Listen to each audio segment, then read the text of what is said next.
What's up guys, it's Western Farm Garage. Welcome back to another video.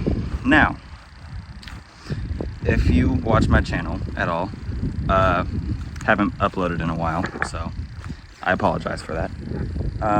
Been a little busy, you know, getting stuff ready, trying to start my own business, stuff like that. So I haven't really had time to upload much, but I'm gonna try to start getting back into it.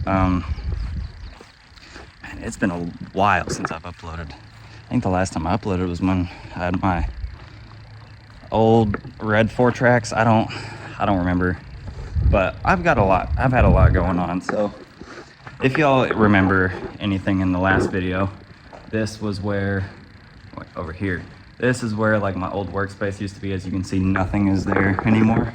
So I've converted everything to my new workshop, which is kind of like the business I'm trying to start over in that building, which I'll go show y'all in a second.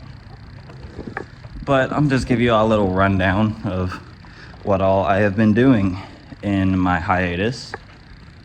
I don't know, pretty sure when I was last uploading, this tractor was still broke down. It needed a new injection pump. Let me turn the lights on, maybe you can actually see something.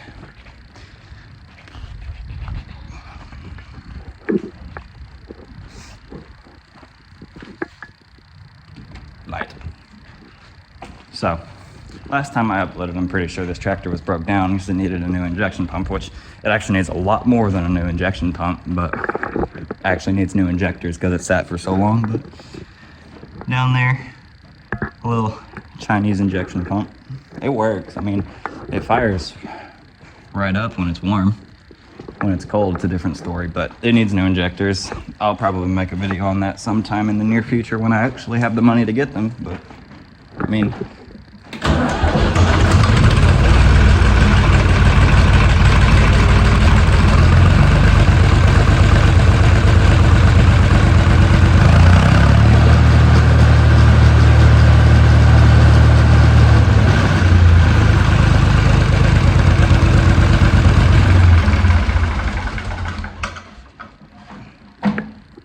you can hear, I don't know if you'll be able to hear in the video, but at low RPM it runs really rough, which basically just tells me that the injectors aren't spraying enough fuel.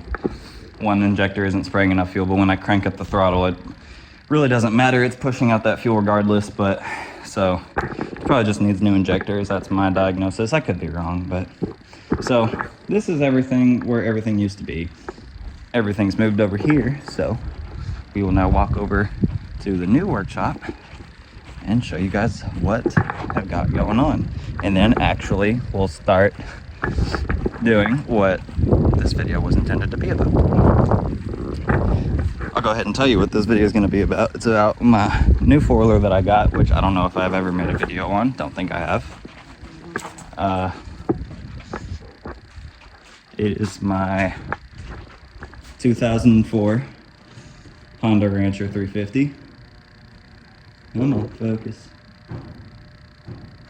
Doesn't want to focus. Yeah. My Honda Rancher 350. It has a valve chatter. I'll start it up. Maybe y'all can hear what I'm saying.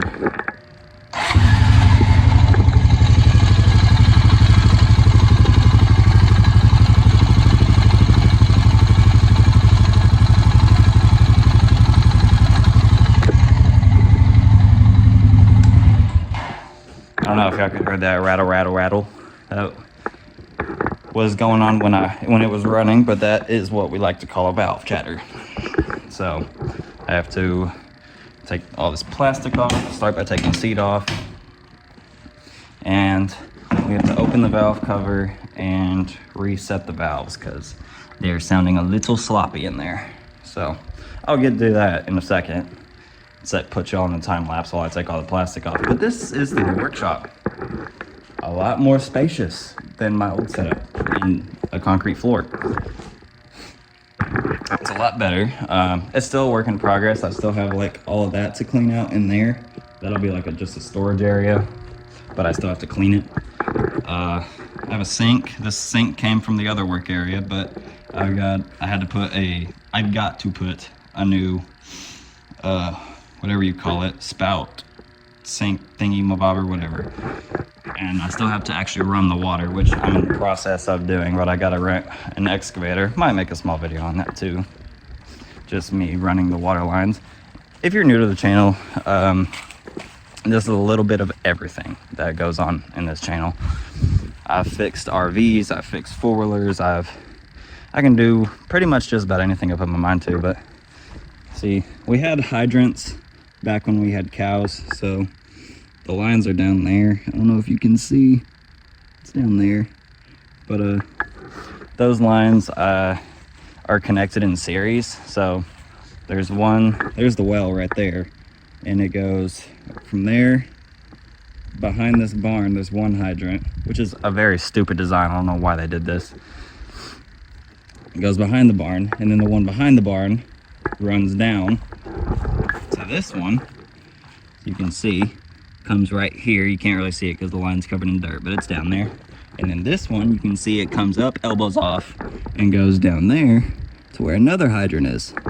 So there's a lot. It was too much to do to just dig up every single hydrant and run a new line versus running a new line. So that's what I've got going on right now. I started hand digging it, but you gotta go at least 18 inches deep, and it was wearing me out just getting this part done. So I'm just gonna spend $200, rent a mini excavator, and have it done that way. But so that's where we're at right now. New content ideas in the future. If you want to see the video of me doing that, just let me know in the comments. But we're gonna go ahead and start working on the four-wheeler. So let me get all the tools that I'll need, which I will show you. You will need 2 ratchets, more than likely, which I'm gonna use my electric ratchet because I'm lazy.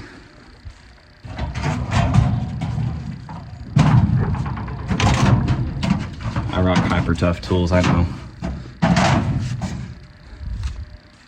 Hey, you don't need to spend loads of amounts of dollars at a Snap-on truck when you can get hyper tough and it does the same thing.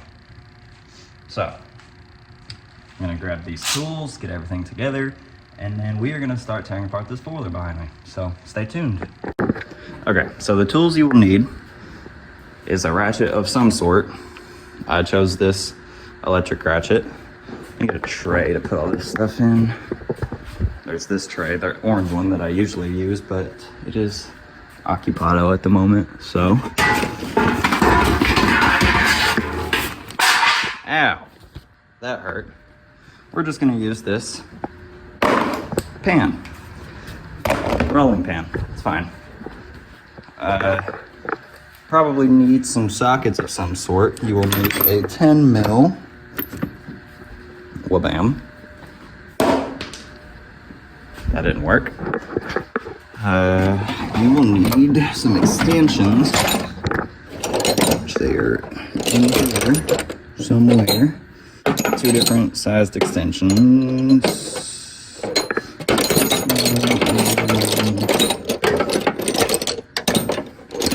You can't see a thing that I'm doing right now.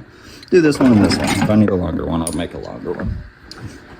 So, extensions. You'll need a feeler gauge for the valves, which mine are up here for sure. Or in this one. Yeah, they're in this one.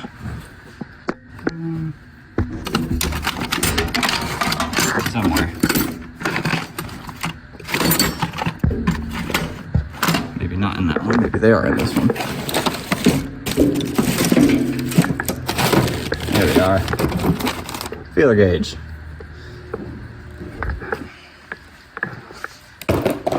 And then some sort of like pry tool to remove the plastic clips. If you have like the special tool, it makes it a lot easier, but I don't think I do.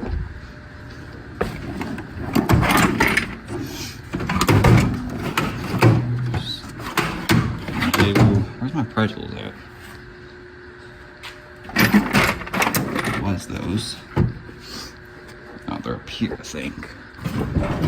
I kind of like moved everything around in the process of moving everything over, so bear with me if I don't even know where my own tools are at, but so that should be all the tools you need to get started anyway. When I find more tools that you'll actually need, I'll show you. But in the meantime, just gonna set y'all up here, put y'all on a time lapse while I start working. So be right back. 2 flathead screwdrivers will do good for removing those push pins. If you keep a bowl nearby, you can put the push pins in it. Makes it a heck of a lot easier to keep up with everything.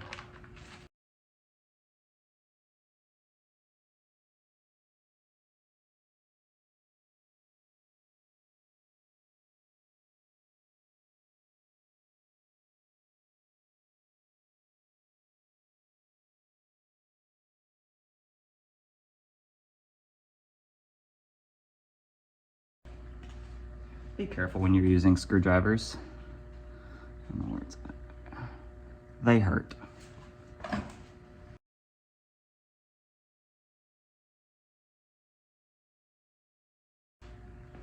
You will also need a Phillips screwdriver or a Phillips screwdriver would be best. I'm lazy, so I'm gonna use a drill, but I don't recommend using a drill. Drill.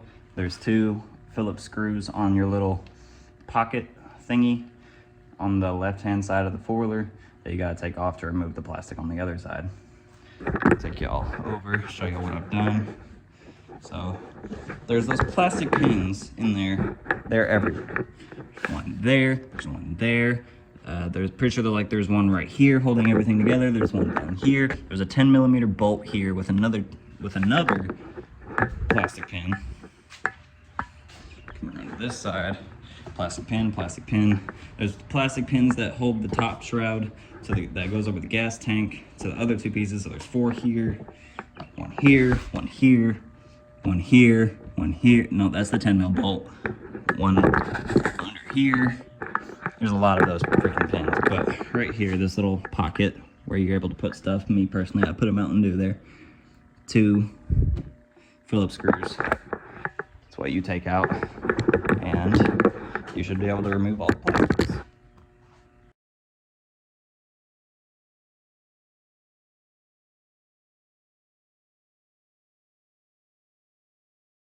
I have a 1/4 inch socket on my drill for the air breather.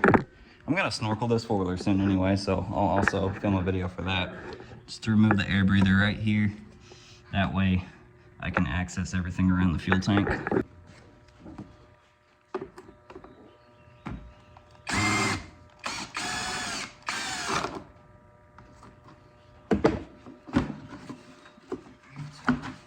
Breather is out.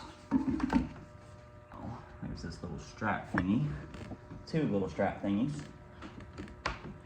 that kind of just unclip off the side of the tank right here. They just clip on.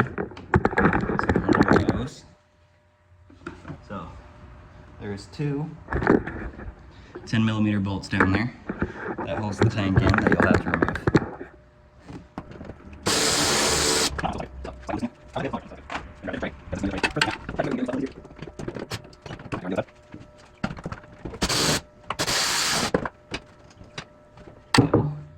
To just pick it up and move it to the side.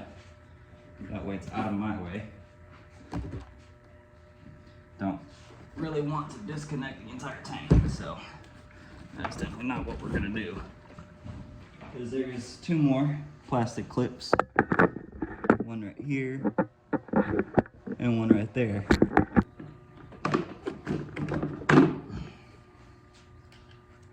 Okay, now once you have all that, this thing should just pull right out.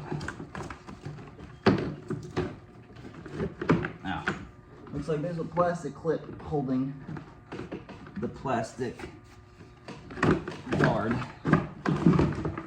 Yeah, there went my Mountain Dew to this. but it looks like it'll just all pull out in one piece. So you don't really have to worry about that. All right, now, once you have gotten to that point, you will be able to see the valve cover. I am going to clean it because it's dirty and you don't want any dirt getting in your valves when you take it off. So there's 4 10 mils that you have to take out.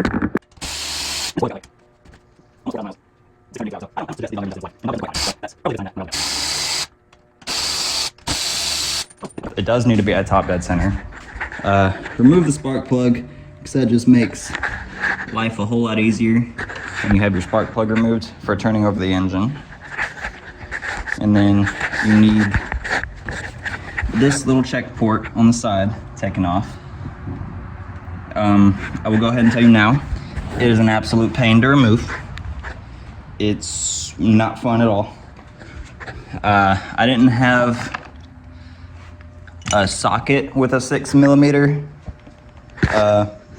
Allen wrench, so I had to just use a normal Allen wrench and take my 10mm socket at extension as leverage to break it loose because that thing was on there. But you will need a flashlight, so I will have to use my phone because I don't have a pen light. Mine's dead. So yeah, I will rotate this thing over to top dead center and then we'll go from there. All right guys, we got it at top dead center. I don't know if it'll focus in there or not, but yeah, you can see the T in there. So we got it at top dead center. So now what we can do is we can take our feeler gauge at .006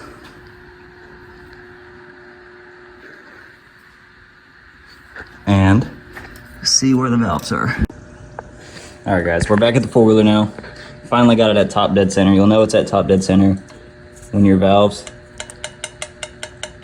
have just a little bit of play. Why is this one all of a sudden not having play when it had play 5 seconds ago? Yeah, there you go. So they just want to have a little bit of play. They shouldn't have a lot. They shouldn't, I mean, they don't seem too off either. Like, I run my feeler gauge over it. It seems just about right. This one seems a little looser, so I'll go ahead and readjust that one. But I mean, it's not bad at all. But they could use a little bit of adjusting, so I'll go ahead and do that now. What you'll do, this little 10mm nut that's on the top, you loosen it if you can.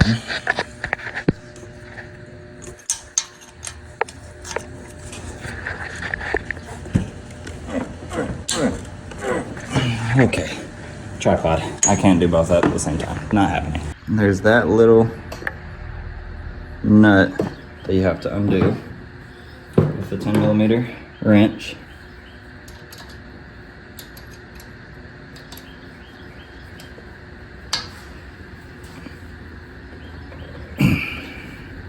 This one is really freaking tight for some reason.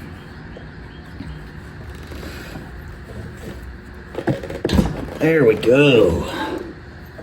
So once that's loose, you'll be able to turn, put your feeler gauge in there, and it should be just loose enough. You'll turn down this screw right here. You can keep a hold on your screwdriver at the same time. It shouldn't be tight, but you should still be able to move it through. So you can kind of see there. It's a little tight, but you can still move it all the way through. About right there. Seems to be the sweet spot right there. So then you gotta make sure you're holding your screwdriver in the same spot. It cannot move. And then tighten down your nut and recheck it with your feeler gauge.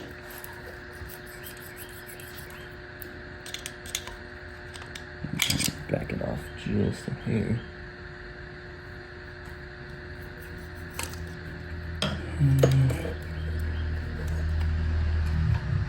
It may take a couple tries, especially if this is your first time doing it, but it's not too terribly difficult. Just takes a knack. .006 is what they should both be at.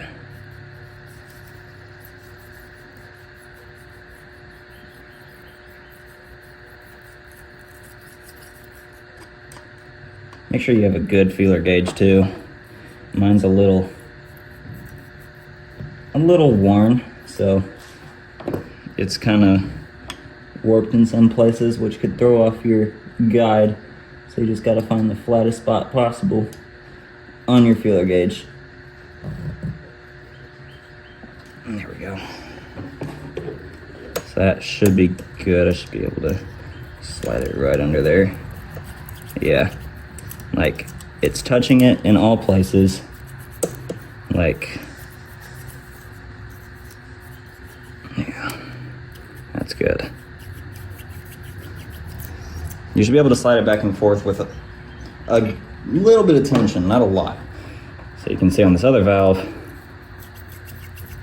there's tension, but not near as much as what we adjusted this one to.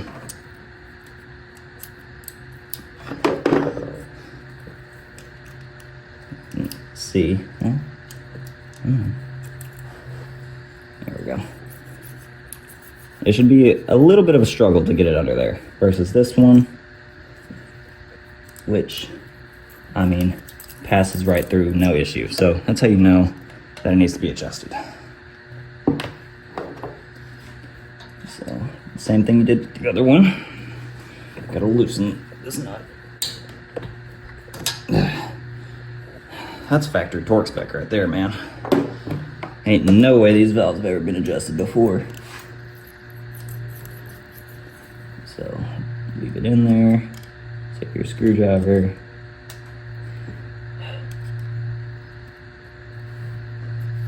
Clamp it down, just like the other one, basically to where there's tension. You can still move your feeler gauge through.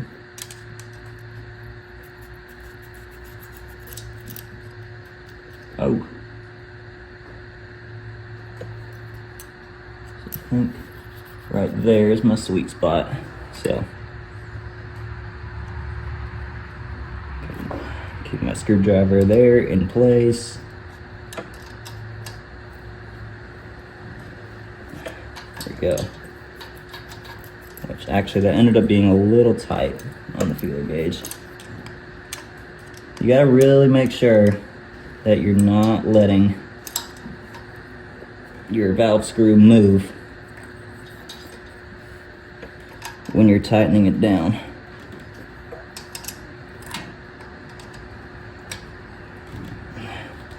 See, like that, it moved.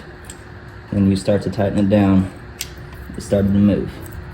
So you really just got to be careful that you're not letting it move when you're tightening it down. So you might actually have to work against it just a little. There we go.